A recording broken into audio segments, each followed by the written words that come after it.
नमस्कार, जोहार झारखंड देख रहे हैं आप और मैं हूं आपके साथ सोनाली सिंह। बुलेटिन की शुरुआत गिरिडीह से आ रही एक बड़ी खबर के साथ। गिरिडीह में बिजली ट्रांसफार्मर से तार खींचने को लेकर दो गुटों में खूनी संघर्ष हुआ है।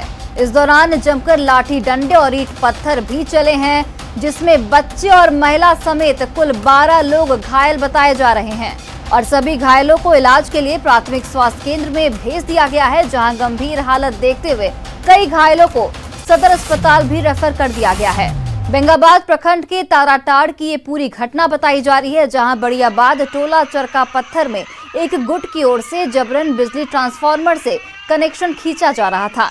इसी दौरान मना करने पर दोनों गुटों में बहस शुरू हो गई, जिसमें जुटे लोगों ने एक दूसरे पर जमकर हमला बोल दिया। आपको बता दें कि पहले भी ट्रांसफार्मर से बिजली कनेक्शन लेने को लेकर दोनों गुटों में विवाद चल रहा था, जिसने आज हिंसक रूप ले लिया है।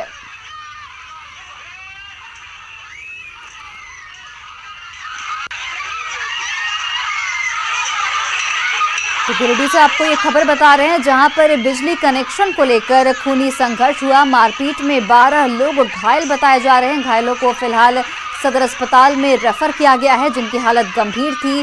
आपको बता दें कि बिजली तार खींचने से रोकने पर यह विवाद बढ़ा और मौके पर जुटे लोगों ने ईंट पत्थर रोड़ेबाजी की। आप तस्वीरों में भी देख सकते हैं किस तरीके से दो गुटों के लोग लाठी और डंडे लेकर एक दूसरे पर वार कर रहे हैं।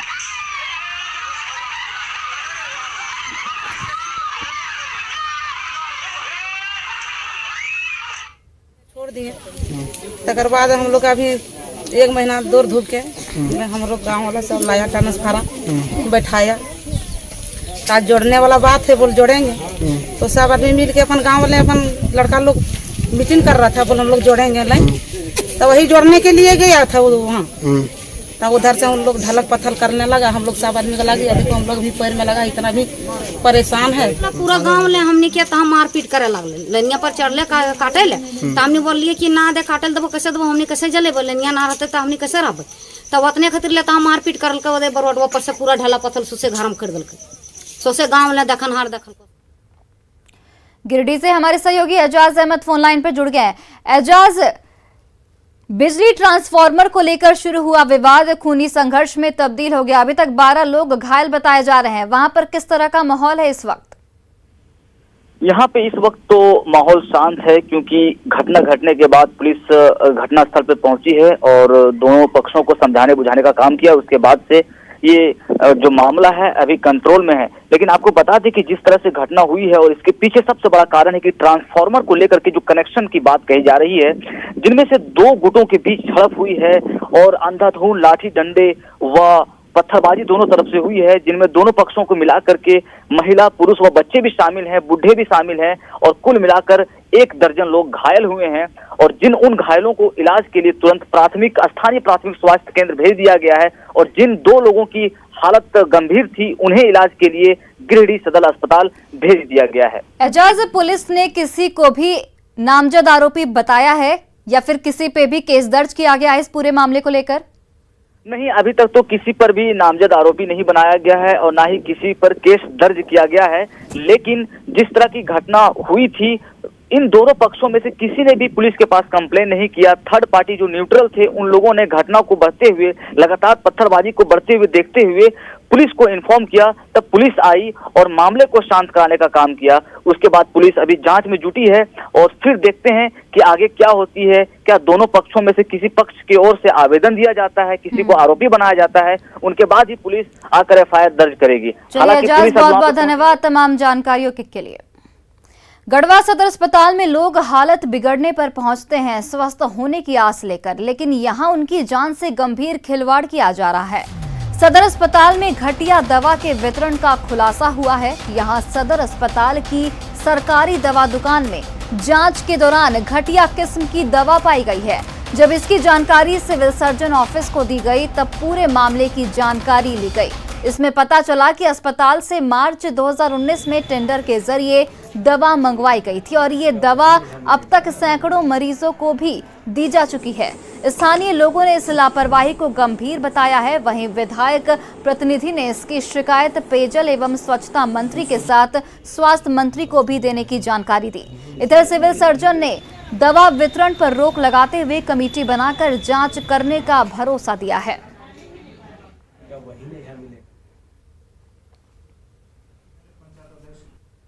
के खिलाफ सीएस को और यहाँ के पदाधिकारी को संज्ञान में लेना चाहिए और लोगों को कड़ी से कड़ी सजा भी मिलना चाहिए उन लोगों को जो इस प्रकार का गलत काम कर रहे हैं। जीवन के साथ खिलवाड़ हो रहा है ये, और वो भी सदर हॉस्पिटल गढ़वा का बात है ये। मंत्री जी लगातार 1.5 वर्षों से सदर अस्पताल की सारी व्यवस्थाएं सुधारने में लगे हैं और उस बीच अगर किस तरह की मामला आती है तो निश्चित रूप से अपराध के साथ साथ हमारे सरकार के प्रति चैलेंज भी है कि हमारे सरकार को समझ नहीं पा रहा है कि जहां हमारा स्वास्थ्य मंत्री लगातार कोविड-19 में अपने घूम कर मॉनिटरिंग कर रहे हैं, उस सरकार के बीच में कोई फर्जी दवा देता है तो उस पर निश्चित रूप से कार्रवाई होगा और कड़ी कार्रवाई की जाएगी। हम सभी को बुलाए हैं, अभी जो भी उसमें परचेजिंग में जो थे और क्या उसकी प्रक्रिया फॉलोअप की गई थी कि नहीं, कितना शेष है और जो सप्लायर थे उन पर क्या कार्रवाई की जा सकती है। हमने इस मसले पे डीएस मैडम से भी बात किया है, जो ऑफिस के लोग हैं इनसे भी बात किया है। आज उनको हमने यहाँ ऑफिस में भी बुलाया है, उस पर हम लोग कार्रवाई करेंगे। और गढ़वा से हमारे सहयोगी चंदन कुमार जुड़ चुके हैं फोन लाइन पर। चंदन, देखिए, जिस अस्पताल में मरीज स्वस्थ होने आते हैं, जिस अस्पताल पर मरीजों को भरोसा होता है कि वो यहाँ से स्वस्थ होकर ही जाएंगे, उस अस्पताल में एक्सपायर्ड दवा दी जाती है, फर्जी दवा दी जाती है, तो मरीजों के जान के साथ खुले तौर पर यहाँ पर खिलवाड़ किया जा रहा है। जी बिल्कुल, आपको बता दूं कि यह जो दवा है वो 2 मार्च 2019 का है, जहाँ पर जो जिस दवा की सप्लाई जो की गई थी, इस दवा के बारे में पहले भी इसकी शिकायत आ चुकी थी। उसी के आधार पर जो दवा है उसे लेकर सिविल सर्जन के पास जो शिकायत दी थी, सिविल सर्जन ने उस दवा को जब्त कर और एक कमेटी बनाई है। उस कमेटी के माध्यम से जो भी जांच में दोषी पाए जाएंगे उस पर वो कड़ी कार्रवाई की जाएगी। जहाँ तक मरीजों को दवा देने की बात है, वो जो दवा जो दी जा रही थी मरीजों को कोई काम की दवा नहीं थी, वो सिर्फ रख रखाव में के अभाव में ये सिर्फ दवा जो है निष्क्रिय हो गया था और पाउडर बन गया था। जी चलिए चंदन, बहुत बहुत धन्यवाद तमाम जानकारियों के लिए। और इसी बीच दुमका से एक बड़ी खबर। दुमका के मसलिया थाना क्षेत्र में नाबालिग से गैंगरेप की घटना को अंजाम दिया गया है। यहां 14 साल की नाबालिग के साथ 10 लड़कों ने गैंगरेप किया। साथ ही पीड़ित को मुंह खोलने पर जान से मारने की भी धमकी दी गई है। मेला देखकर घर लौटने के दौरान आरोपियों ने इस वारदात को अंजाम दिया। ये घटना 10 दिन पहले की बताई जा रही है।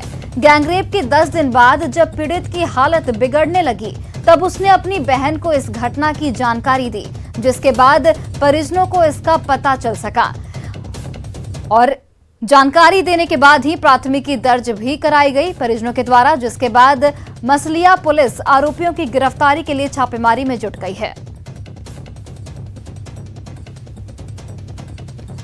तो देखिए, दुमका से एक बड़ी खबर आपको बता रहे हैं, जहां पर 14 साल की नाबालिग के साथ गैंगरेप की वारदात को अंजाम दिया जाता है। 10 लड़कों पर यह आरोप लगा है कि उन्होंने पीड़िता का गैंगरेप किया। और आपको बता दें कि यह घटना 10 दिन पहले की है और जो आरोपी हैं वो लगातार पीड़िता को मुंह बंद रखने की चेतावनी दे रहे थे। और नीतीश कुमार हमारे सहयोगी दुमका से फोन लाइन पर जुड़ गए। नीतीश, क्या कुछ जानकारी इस वक्त, आरोपियों की गिरफ्तारी कब तक? देखिए, यह घटना मसलिया थाना क्षेत्र की है, जहां 10 दिन पहले पीड़िता के साथ 10 लड़कों ने दुष्कर्म की घटना को अंजाम दिया था। और अगर बात करें आरोपियों की गिरफ्तारी की, तो मसलिया थाना प्रभारी ने इस बताया है कि आरोपियों को जल्द गिरफ्तारी की जाएगी। फिलहाल अभी सभी गिरफ्त से बाहर है। जी नीतीश, 10 दिन पहले की ये घटना बताई जा रही है, तो उसके बाद जब पीड़िता की हालत बिगड़ी तब उसे अस्पताल में भर्ती कराया गया। क्या स्थिति बनी हुई है अभी पीड़िता की? जी फिलहाल स्थिति ठीक बनी हुई है। और बता दें कि आपको कि 10 दिन पूर्व की यह घटना है और आरोपियों ने इसे मुंह बंद करने के लिए काफी धमकाया था और जान से मारने तक की धमकी दी गई थी। इसके कारण जो है पीड़िता 10 दिन तक चुप थी। हालांकि जब स्थिति गंभीर बन गई उसके बाद पीड़िता ने अपने घर वालों को बताया और घर वालों ने इसकी सूचना मसलिया थाना प्रभारी को दी और कांड दर्ज करते हुए सभी आरोपियों की गिरफ्तारी की छानबीन में पुलिस जुट चुकी है। जी चलिए नितेश, बहुत बहुत शुक्रिया तमाम जानकारियों के लिए। गिरिडीह में डुमरी थाना क्षेत्र के खरगो मोड़ के पास पुलिस ने नकली शराब की मिनी फैक्ट्री का भंडाफोड़ किया है। साथ ही 8 ड्रम जावा महुआ को भी नष्ट किया। इस दौरान मौके से सब्जी के खाली कैरेट लदी गाड़ी को भी जब्त किया गया। पुलिस ने कार्रवाई करते हुए 2 तस्करों को भी इस दौरान गिरफ्तार किया है। बताया जा रहा है कि वैन में सब्जी के खाली कैरेट के नीचे स्पिरिट लाया जा रहा था। यहां नकली शराब बनाकर उसे जिले के विभिन्न इलाके में खपाया जाता था। पुलिस की कार्रवाई से शराब माफियाओं में हड़कंप मच गया है। देवघर में बाबा मंदिर खुलवाने की मांग को लेकर पुरोहित, दुकानदार और स्थानीय लोगों ने देवघर बंद की घोषणा की थी। इसका आंशिक असर अब दिखने को मिल रहा है। पुरोहितों और दुकानदारों ने कई बार मंदिर खोलने की मांग को लेकर प्रशासन को अल्टीमेटम दिया, लेकिन अब तक कोई फैसला प्रशासन की ओर से नहीं लिया जा सका। इस बंद का बाजार पर तो असर नहीं दिख रहा है, लेकिन मंदिर के आसपास लगभग सभी दुकानें बंद हैं। पंडा धर्मारक्षणी सभा ने जबरन दुकान बंद करवाई जाने से इनकार किया है। वहीं दुकानदार संघ ने भी जनभावना को देखते हुए मंदिर को जल्द खोलने की सरकार से मांग की है। बाबा मंदिर क्षेत्र खुदरा दुकानदार संघ इस बंद की पूर्ण समर्थन करती है और शांतिपूर्ण का पक्षधर है। और हम ही लोग सभी दुकानदार को हाथ छोड़ के कल निवेदन किया है और आज स्वतः सुबह पूरी मंदिर दुकान बंद है। लक्ष्मी मार्केट, पूरे टावर चौक सब बंद है। सब व्यापारी हम लोग को समर्थन में है और ये बंदी सफल है। जल्दी से जल्दी मंदिर खोले, सरकार से निवेदन करता हूँ। 23 तारीख को हम रायबरेली से निकले अपने घर से और महाकाल उज्जैन, उसके बाद बाबा ओंकारेश्वर से मैहर होते हुए मैहर में माँ भवानी के दर्शन किए, बाबा काशी विश्वनाथ के। हर जगह मंदिर खुला हुआ है, कपाट खुले हुए हैं। कोविड गाइडलाइन के अनुसार सबके दर्शन हो रहे हैं। लेकिन अब झारखंड सरकार की, देवघर सरकार की क्या व्यवस्था है कि क्यों मंदिर बंद है, समझ में नहीं आ रहा है। अब हम लोग खाली हाथ यहाँ से वापस जा रहे हैं। गढ़वा में किसान क्रेडिट कार्ड से फर्जी निकासी के आरोप में किसानों ने जमकर हंगामा किया। दरअसल किसानों का आरोप है कि ग्राहक सुविधा केंद्र से पैसे की निकासी की गई। वहीं सीएसपी संचालक ने बिचौलिए पर पैसे लेकर भागने का आरोप लगाया है। हंगामा होने पर किसानों ने सदर थाने में मामला दर्ज कराया है। केसीसी लाभुकों के मुताबिक टंडवी एडीबी बैंक से सभी का केसीसी लोन मंजूर किया गया था। किसानों ने जब दूसरे केंद्र से पता किया तो उनके खाते से पैसे निकासी का खुलासा हुआ। वहीं सीएसपी संचालक ने फर्जीवाड़े का आरोप लगाते हुए थाने में आवेदन दिया है। इधर 4 बिचौलिए पर मामला दर्ज कर पुलिस इस पूरे मामले की जांच में जुट गई है। बोले ना किसान कीजिए, जो था वो भी बोल रहा था किसान कीजिए। जब नहीं वो हम साइन करने लगे तो वो लड़ने लगा हमसे कि बहुत तेज है, कि नहीं साइन कर रही है। पैसा मिला कि नहीं मिला। हम कहे कि जब भी पैसा मिलेगा उसी को हम साइन करेंगे। जो सीएसपी जो हमें गिराना चाहते हैं वो लोग क्या किए कि मीडिया को बुलाएं और मीडिया गलत तरीके से मेरा पूरा 25 तारीख का ट्रांजैक्शन का गलत तरीके से 10 लाख का निकासी का ये किया। 10 लाख का जबकि विड्रॉल भी नहीं हुआ है हमारे यहाँ, 10 लाख का काम भी नहीं हुआ है। एक खूब से खूब 2 लाख का काम हुआ होगा और वहाँ 10 लाख का किया गया, मेरे ऊपर आरोप लगाया गया, जबकि ऐसा कुछ भी नहीं है। इसका पूरी तरीका से जांच हो। बिचौलियों पर केस हुआ है तो जो भी आगे अनुसंधान और उसमें जो प्रगति होगा और एविडेंस आएगा उसके बाद इस पर कार्रवाई होगी। गोड्डा में बसंतराय प्रखंड के बनियाडी में दहेज की मांग पूरी नहीं करने पर एक विवाहिता की हत्या कर दी गई। मौत के बाद गुपचुप तरीके से अंतिम संस्कार की तैयारी की खबर मिलने पर मायके वाले मौके पर पहुंचे। वहीं मामले की जानकारी मिलने के बाद पुलिस भी मौके पर पहुंची और मामले की जांच में जुट गई।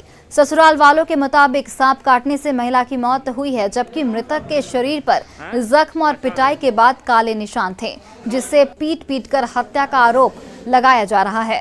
मृतक के परिजनों ने दहेज में गाय नहीं लाने पर प्रताड़ित करने और जान लेने का आरोप लगाया है। वहीं पुलिस पोस्टमार्टम रिपोर्ट का फिलहाल इंतजार कर रही है। बेटी के हम भोज खा ले, पिताजी के श्राद्ध है। हाँ। आया बस यहाँ से गया कि गाय कन्हन तुम लोने है। हाँ। क्या बोला ये गाय कन्हन जमा है। कौन मारा है? डब्लू यादव, शंकर यादव। कैसे मारा है, किस चीज से मारा है, कैसे मौत हुआ? अब कैसे में लाठ से मारा कि हुर्रा मारा गया, लेकिन पदर हुल मारता है। ये सीन फसार है, पूरा घायल दिखता है, ये कारा हो गया। उसमें दाग भी है? हाँ, दाग लाल भी हो गया है पंजरा। और इसी बीच एक बड़ी खबर, पलामू और चतरा पुलिस की संयुक्त छापेमारी अभियान के दौरान पुलिस और नक्सलियों के बीच भीषण मुठभेड़ हुई है। पुलिस को सर्च ऑपरेशन में हथियारों का जखीरा बरामद हुआ है, जिसमें कई खतरनाक हथियार शामिल हैं। यह मुठभेड़ पलामू के मनातू थाना क्षेत्र के केदल और चतरा के कुंडा थाना क्षेत्र के इलाके में हुई। पुलिस को जिंदा कारतूस से लेकर ऑटोमेटिक राइफल तक मिला है। वहीं वायरलेस सेट और इलेक्ट्रॉनिक डिवाइस भी मिली है। फिलहाल इलाके में सर्च ऑपरेशन जारी है, जिसमें पलामू और चतरा दोनों जिले की पुलिस जुटी हुई है। इस बीच ये जानकारी भी मिल रही है कि नक्सली किसी बड़ी घटना को अंजाम देने के फिराक में इकट्ठा हुए थे, मगर पुलिस की छापेमारी के कारण उनकी योजना पर पानी फिर गया। पुलिस के मुताबिक जरूरत पड़ने पर और अधिक जवानों को ऑपरेशन में लगाया जा सकता है।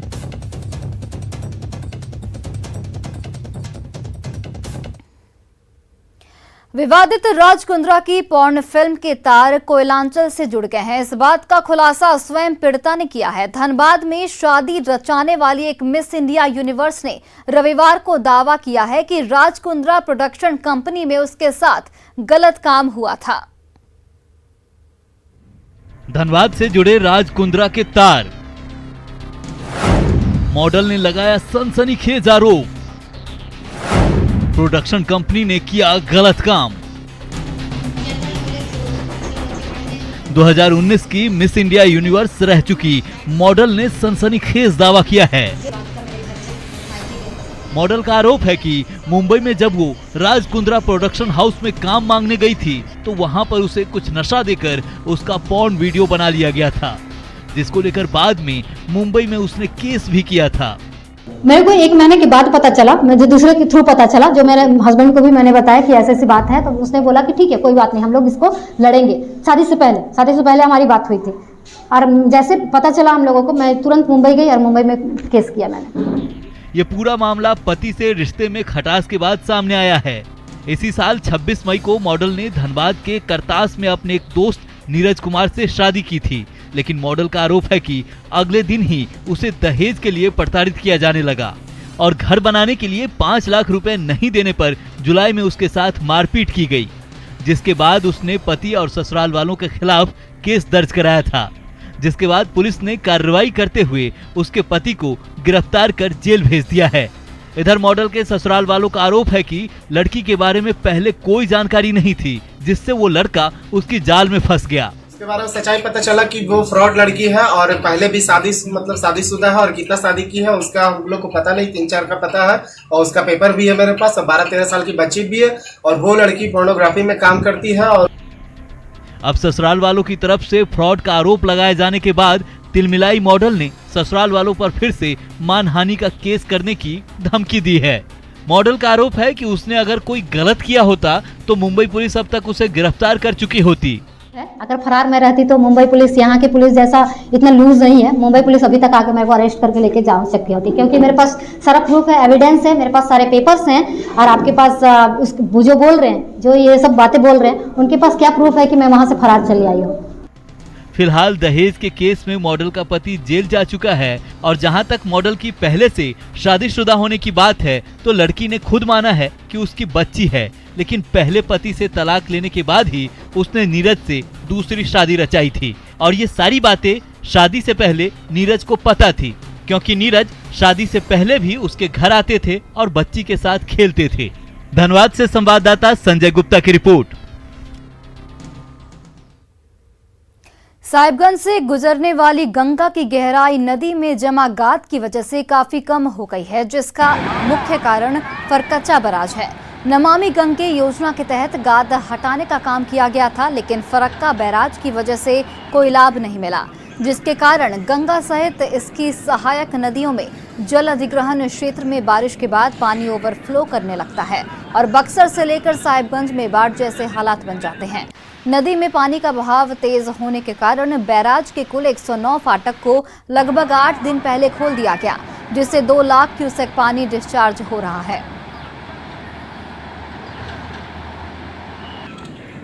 स्टेशन मुख्य कारण है कि जो गाद भर जाता है, जिसके कारण कम बारिश में भी बाढ़ का स्थिति हम झेलते हैं। और ये जाल माल के साथ साथ किसान और जो दियारा क्षेत्र में रहते हैं लोग, वो ज़्यादा इससे परेशान होते हैं। फैसिलिटेशन को सफाई सरकार शासन और राज्य सरकार हो या केंद्र सरकार इसको यथाशीघ्र करानी चाहिए, ताकि जो गहराई होगा तभी हमारा पानी रहेगा।